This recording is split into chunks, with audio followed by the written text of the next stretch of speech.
First on the stage is Bonnie Wright, who plays Ivana Lynch.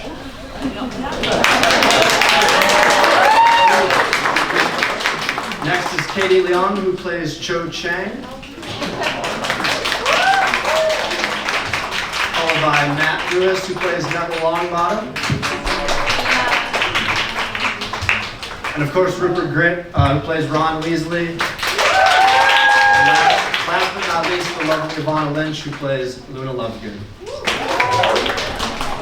Hi, how are you tonight, guys? Thanks for your time. Thank you. So, first of all, I write for J14 magazine, which is geared towards teenagers, and they're very passionate about Harry Potter, of course. So how do you feel about that and being such an inspiration for young people everywhere, recreating these characters? Yeah, I guess I'll start. Yeah, no, it makes me feel so proud to be a part of this, and just to see that people are still really excited about it, even though the last film was like 5 years ago, and people are still really, they really care about these characters in this world, and it's just a really special thing to be a part of it, and it's just great to see it live on even further, and hopefully it will live on even longer. Yeah, well, you know, it's just to hear those words that you just said there, the fact that the thing that we did as a job, the most fun job you could ever imagine, is treated as an inspiration to people, and that is mind-boggling to me. But it's the most humbling and charming thing that you can hear, and the fact that we've had any kind of impression on anyone makes me feel $1 million. So just, I guess, an intense appreciation for the fans that kept coming out year in, year out. Thank you. Yeah. I think that now that I'm older, it's really lovely to hear those words as well, because when you're a teenager, you kind of get caught up in, you know, what you want to be and where you want to be, and it can get kind of overwhelming. So now looking back, now that I'm an adult, it's nice to hear that, you know, teenagers are still into Harry Potter and it's affecting their lives, and they're being inspired through reading and through watching these movies as well. So yeah, it's something to be kind of really proud of. Yeah, I think for all of us, I think it took us a while to separate ourselves from the experience. Like when we were filming them in a good way, we were very much in our own bubble of creating what we were creating, which I think was also great because we could just be present to that rather than thinking we're doing this for the outcome of it, or we're doing this because we want to like know what people think about it. We were just doing it because this is what we were doing, and it was experience and it was enjoyable.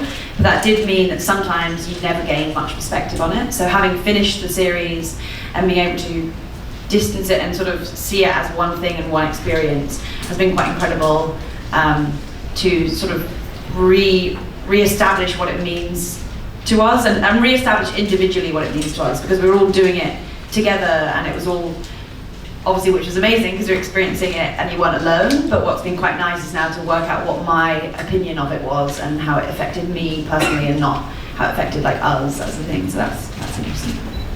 I like that we're seeing, like we meet kids that they weren't even alive when we were making the movies, you know, because it's nice to just see it handed down to people. And because when we were making movies and the books were coming out, it was exciting because a lot of it was that you didn't know, and there was the surprise element to it. And it's just nice to see people embracing it, who it wasn't necessarily what they grew up with, but it's helping them through it. And because I sometimes I see young people on social media, I'm going to sound so old, but like I see them with like the Instagram and the Snapchat, and it sometimes makes me sad that they're all just like looking at themselves. And it's nice that they have the books to look at, and because all the characters in them are a little bit odd, they're a little bit different, and there's so many in each of the characters. There's kind of a hero for someone who's going through something, rather than looking at, you know, perfect people on social media and being obsessed with that. I think it's much more healthy to be obsessed with a book and like that world that J.K. Rowling created, that is so full of diversity and strangeness. It's the first time at this particular event for a couple of you guys, so I wanted to know what you thought about having an entire weekend devoted to celebrating Harry Potter here at Universal Studios, and if you've got to take a tour of the park, what do you think of the Wizarding World? Yeah, for me, it's very surreal always coming back here, because I think it's been out of my life for such a long time, and suddenly I'm at Hogwarts, and it's quite overwhelming. But it's great. I love it here. It brings back so many great memories, and I think the new expansion of the park is incredible, and they've done such an amazing job and such an authentic job of recreating that world. And yeah, it's great. Sorry, I forgot the other part of that question. The celebration weekend, being a part of it for the first time, what do you think of it? Yeah, really good. Yeah, I love that. Yeah, I love it too. That's good.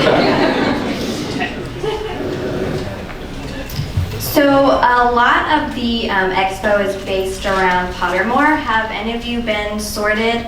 And if so, which houses? And if not, which houses would you expect to be sorted into? We've all just been like subjected to it. It was forced upon us and the people watching us as we do it. So there's a lot of pressure. I'm Gryffindor again, because I did the quiz first time around. So I almost didn't do it because I was like, I don't want my Gryffindorness taken away. And then I thought a Gryffindor wouldn't be afraid of that. Yeah, I did it, and I got Hufflepuff. I kind of want to recount. I don't think it's really right. But yeah, Hufflepuff. I haven't done it yet. I have no idea. I think, am I allowed to do it at some point? Oh yeah, you'll do it. Yeah, okay, I yeah. just did it and I got Gryffindor, so I was pretty proud. I haven't done it yet, but I think I'd like to be sorted into Ravenclaw. They're really interesting questions as well. I mean, I don't know how many Joe wrote in terms of, I think you got maybe like 8 or something to decide, but I'm assuming, and they were saying that there's obviously a lot more. And they were just really interestingly written questions in the sense that I remember doing those, multiple choice questions as a kid in like magazines and different things to find out, and they were just always really bad, and but they always just gave you something that you knew you weren't. And yeah, I think it's interestingly designed. I mean, even though I think in terms of like going back to the social media thing, what's so fascinating about Pottermore is the sense that there's a world that you can exist in and love and be within Harry Potter across like globally. And I think for us, what was so unusual, going back to the question of what it was like being involved in this franchise, I think I'm so pleased and thankful that it began when social media and things didn't exist. And what's been amazing, even it was born and it came kind of in the middle of it, the fact that it didn't change any of our fans, I think is an incredible thing. Like everyone still loved it for the same reason. It just almost enabled there to be more platforms to almost like geek out, basically. Hi there, my name is Dave Harpett, and I have another question from the team perspective, one specifically for Ivana and then the rest for the entire group. Speaking of social media, this actually comes from my 18-year-old daughter. She wants to know how Little Puff is doing. Little Puff is my cat. She's good. And I have a cat sitter for her at the moment. And I keep getting I get daily emails, which I find quite exciting because it's like she's emailing me. And I'm aware it's someone taking pictures of it, but I'm just pretending and I'm like writing back to her.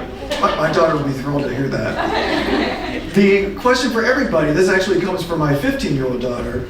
She wants to know if you could play a part, any other part in the films, what would it be? Hagrid. Aim high, buddy. Like too tall? Draco? Yeah, I quite like to try the other side of the coin, like Draco or someone of the darker side. Lucy, Maybe a voice, like that. Yeah, I can see that. Yeah. Quite interested to try a different gender, maybe. Yeah. Yeah, I think McGonagall or Strong? Yeah, I'd love to be Dobby. Yeah, like, and the Dobby in the books where he had all that style where nothing matched. He was so cute. And you'd get to skip makeup every day. That'd be nice. Hi, my name is Bobby Senna with Scholastic Kids News Press Corps, and you guys have grown up with one another making these movies. So do you guys have, actually, what is one of your fondest memories of working together? And as well as, do you think the Harry Potter books has changed your perspective on reading? Yeah, it definitely has. I think if anyone were to ask me even now, would I read like a 500 to 600 page book, I'd probably be like, very short one. Yeah, knowing that as an 11 or like even 9-year-old child, I read that without question and I was just completely absorbed in it, I think has completely changed my way that I know that I could concentrate on that as a child. And there should be nothing now that I can't concentrate on at that level. I think we're so used to having like really quick, like we get bored so quickly because there's just so much stuff to watch and consume. And like 1 minute into a video, we'll quickly just switch off and start watching something else. So I think reading for me is one thing that I know I can really just lose myself in, and I think it's just so amazing when you just see a child just engrossed in a book. I think there's nothing more rewarding than that. And I think obviously for all of us, it's been really interesting when you meet a lot of the parents of their children that are huge fans. The one thing they're always so thankful of is the fact that it's got their children to read. So I think that's always a really, or almost you find people who are like fans of the movies and they haven't read the books, and it's really nice to see them discovering it the other way around as well. The whole series of Harry Potter was sort of, it was a transition for me from sort of reading, smaller novellas, I guess, as a kid, children's books, and then I grew in my throughout the series of Harry Potter. That by the end of it, we were reading big, chunky novels, and then so when I finished Deathly Hallows, I naturally just my reading tastes moved into that, and my age as well. I'd grown up with it. And so now I find it quite difficult to read smaller books. I like to find big, chunky novels that I can just invest in and find the richness of characters and universe. And I think that's I'm not sure I would have taken that journey if I'd not done it with the Harry Potter series. Sorry. We got a question right up front. Hi guys, if you could pick one scene to film again to relive the moment, what would it be? Oh, can I take this? Because it was kind of like, you asked a question as well of what was a fun scene. And I remember one of the funniest scenes was when we were in the room requirements and you got the giggles, Rupert, really badly. Which time was that? So funny, because the room was mirrored. So if you started laughing, everyone would see it and it would just ripple along. I think it took forever. And we were having such a blast and the crew were so angry. Was that the Umbridge busting through the wall? Yeah, Was it that yeah, day? So we're all staring at the mirror and you would like get it under control and we'd all be ready and there'd be so much tension and then your shoulders would start and everyone would just go, and that was so much fun. Everyone got so mad that day. Yeah. Well, I remember when we had to rewrite. Do you remember we had to rewrite that line? In the common room. Yeah. That was really mainly because of you. You couldn't. No way, mate. I was trying to make a line. No, that was Line your fault. I think it was something like, you're gonna get. I was threatening. I think I was threatening Malfoy. No, it was Devon, Seamus. Yeah. I said to him, "You're gonna get a fistful of Weasley." For some reason, that was hilarious. So they had to cut it. Yeah. We wasted a whole day on that. Yeah. I'm sorry. I'm really sorry. It's a good line. Hey you guys, I'm Allison Walker with a local news station here. We're just inside the expo, the studio tour, so we got to look at your wigs, your makeup and all that authentic stuff. So is there something that y'all have at home that's something from the set or just a memento that's cooler than anything that we'll ever get to put our hands on? If we did, he wouldn't have seen them, but in the sense that they were so obviously careful of everything we touched in the films because of reasons of archiving them so that everyone else could almost experience them. So if I told you I had, they'd probably come after me to get them back. But no, No, unfortunately, it pretty much exists. I weirdly find that coming here, like I remember when we all first came here for the first time and the shops were actual shops that you could buy things in. Like it didn't even get to that level when we were filming. Like we obviously had, like I remember stepping into Diagon Alley, we had the shop fronts and some of them were real shops you could go into, but I feel here actually is that place where you can go in and pick the stuff up that you read about and actually take it home yourself. It's almost quite unbelievable. I don't know, anyone has anything? I stole the egg, the golden egg. I only had it in my possession for about 13 hours, and someone from Warner Brothers requested they wanted it back because it was worth $10,000. How did they know it was you? Because I was holding it and I was carrying it in a in the hotel, yeah. It wasn't just, it was James Oliver as well, they to blame. You got the number from... Oh yes, I did, I got away with that as well. Yeah. I took the number off Private Drive, number 4, so I still have that, which is quite a nice thing. But yeah, they were quite strict, I mean you couldn't really steal anything, could you? No. Well, I nicked a spoon. It was like rebellious thing that I did. And it was like, it was during the ball actually, when we had, like really fancy crockery and cutlery. And I nicked it. I don't know why. I just thought, I think it was just like, take something. I was spoon, so lame. Yeah. We used to like check in our wands, they used to like count them and then count them out, like as you even had like a moment break or lunch or anything. I didn't take anything. It never occurred to me. And I think it was like, mostly when you take things, it's like, oh, a souvenir to show I was there. You go to Paris to get Eiffel Tower. And I remember people started saying to me, take something. And I was like, I'm on the film, obviously. Here's a DVD. But now I regret it. Those, if you want Yeah. So now I wish I had. Yeah. Hi guys, over here. Hi guys. One second, we've got a young lady right here in the middle. No problem. Hi guys, I'm just wondering if you could tell me what you guys were most looking forward to in Fantastic Beasts and Where to Find Them and Cursed Child that are both coming out this year. Seeing them both, and almost not. I think what's the beauty of when we see them is that they're going to be, everything's going to be an experience for the first time. Like even though when we were in, I always loved when we watched the Harry Potter films, like scenes that you weren't in to watch the first time. It's going to be like that, but an entire movie, and knowing the people behind it is kind of exciting because I'm hearing like snippets of stories that people who are part of the crew on Fantastic Beasts and stuff. So it sounds amazing. So yeah, I'm as excited as any other fan. Really.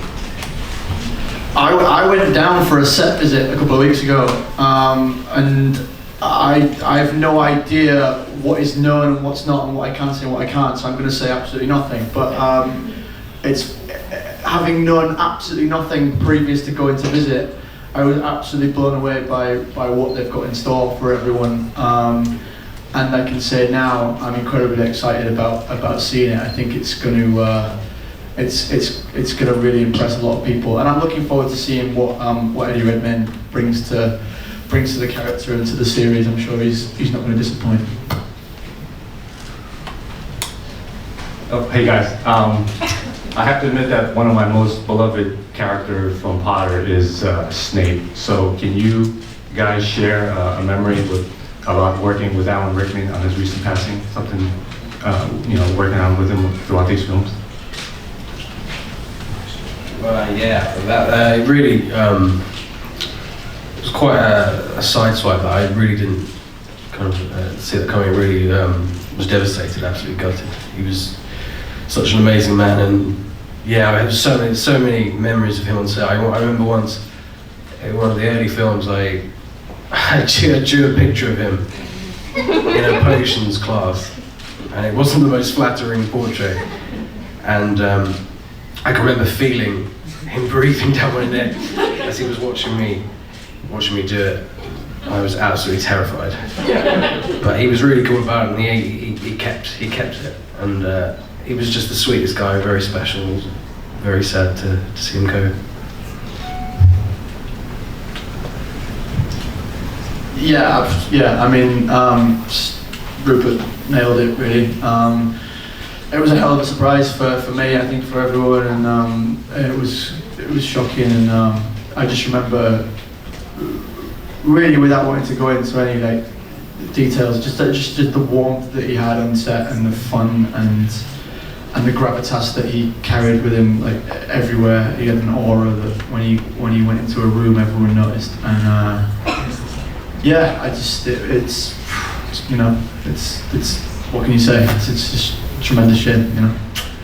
Yeah, I think he very much, I mean, we're obviously as children growing up and being impressionable and young actors who, it really was like our first experiences acting and being on a professional film set. He always had this incredible quality of keeping within Snape. Like, he was Snape the minute that he like got out of the car in the morning, which is obviously incredibly chilling to experience as a child. But I think as a child you have this real high sense of energy, and you lose concentration really quickly. So having someone like that who almost was really professional and really a trained actor was a very interesting thing to experience as a child that I'm really thankful for. And I think all of us across, not only Alan but so many other actors within that sense, it inspired us to have that professionalism, which sometimes we could get carried away. I think that's true, like professionalism and also like a childlike quality and totally believing the story. Because I certainly found that like some adult actors you meet, they won't, when you say it's a children's book, they won't take it as seriously. They won't think it's a serious dramatic role. And it was such a I think it was such a privilege that he did that for Snape. Like, he totally gave everything to it and never underestimated Snape, and that's why it's such a textured, kind of heartbreaking performance. Yeah, just like so generous all around, like as a person and in his art. That's amazing to kind of have got to see that in action. We have time for a couple more questions if anyone has any. There's one right up front here with a microphone right behind you. Sorry. Yeah, go ahead. Rupert, you were talking about how it's been a long time since you guys have been these characters. It's been 5 years since the last movie. It's been 15 years since the first one, which is crazy. But it's kind of a new fandom renaissance right now with the theme parks and the new movie and the play. So is there any desire from any of you to return to these characters on stage? I know, Matthew and Rupert, you've done Broadway and West End. In the films, are you a little sad that you're not going to be in Fantastic Beasts? Like, is there any desire to go back to these roles?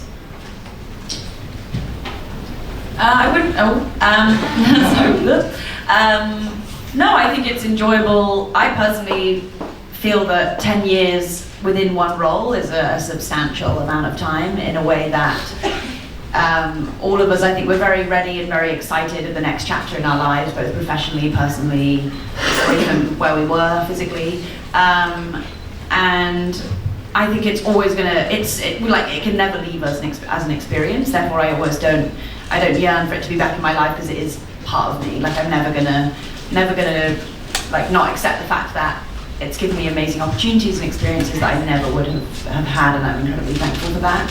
And I just think it's generally exciting to know that it's always there for you, and I think that's why the fans, again, are just the best fans, because there's always somewhere to go. Whether that's just speaking to each other, which it's like when you have that experience that it's like hard to explain to other people, whereas the people we've experienced it with, they just get it, you don't have to explain it. So we can come back to one another, or we can come back here if we need to dress up, or you can come and be one of the characters dressed up on the street here. But no, I think it still feels like as part of me as it did when I was filming. I think Bonnie was bang on with that. It's not something that I will ever regret for as long as I live. I had the most amazing time, and it set me up for the rest of my life in terms of, I grew up from being a boy to being a man throughout those films, and the people around there shaped me into becoming who I am today. So it's a huge part of my life that will never go. But in terms of the character, I feel like the story arc that Joe wrote and that we tried our best to put on screen was a complete one, and I feel that I took that journey and finished it the way I wanted to, and he will always hold a fond place in my heart. But I feel like I don't have any more I can do with Neville, and I'm happy to leave him as he is. I don't have any desire to return at the moment. Yeah. I don't feel that way at all. I have to say, like, as happy as I am that they're exploring the new universe and it's going to be new stories, I'm so angry that I'm locked out of it. Because, like, you don't understand, the first 4 films that came out, it was torture having to, like, wait for things and, like, stalk everything on the internet, and just every single day I'd be on MuggleNet checking everything. And it was like such a relief almost, and such a privilege to then get into it and be like, right, I'm part of the gang now, I know things. And now I don't know anything, and it's really annoying, because I thought I'd got past that. So, and I just, yeah, liked knowing everything. So, I mean, it will be nice to see it fresh and not be, not see the behind the scenes stuff. But I do miss being part of it happening, and I would 100% in a heartbeat I would go back do more. I think there's filming at a young age like comes with a lot of innocence, and so I think that's what was really beautiful about filming it when I was a kid. Whereas now, like being an adult, if I was to go back and do it, I think I would like completely overthink and be really focused on character development and all these kind of things that I didn't have when I filmed it back then. And I think there was something really nice about that, just being able to enjoy the moment and being around other kids, and so it became a very real thing. But now I think it'd be very different. So yeah. I think they made a huge mistake not casting me. No, I think it's going to be amazing. It's amazing that it's living on, and I can't wait to see it. Yeah, I'm looking forward to it. We have time for one more quick question up front here. MuggleNet here. Ivana, you're welcome. So our question is, do you guys still read the Harry Potter books? And if so, which ones do you read? Yes. I just got the illustrated Philosopher's Stone for Christmas, so I reread that. And just other than that, it's like whenever I feel it, I get feelings for certain books. Like book 6 is if you want to cry. Book 4 is if you want like adventure. Just don't read the end, or you cry again. Don't read book 7 either. No. But yeah, I love that they're reviving them. I really hope they do more of those illustrations. They're beautiful. And I think, like, actually Harry Potter was the book that made me transition from picture books to just storybooks. Because up till then it was like, why would I read a book without pictures? And I think I would have loved to have illustrated editions. And then it would have made it even more cool. Yeah. No. I haven't read them in ages. I mean, I love them. They were such a huge part of my life.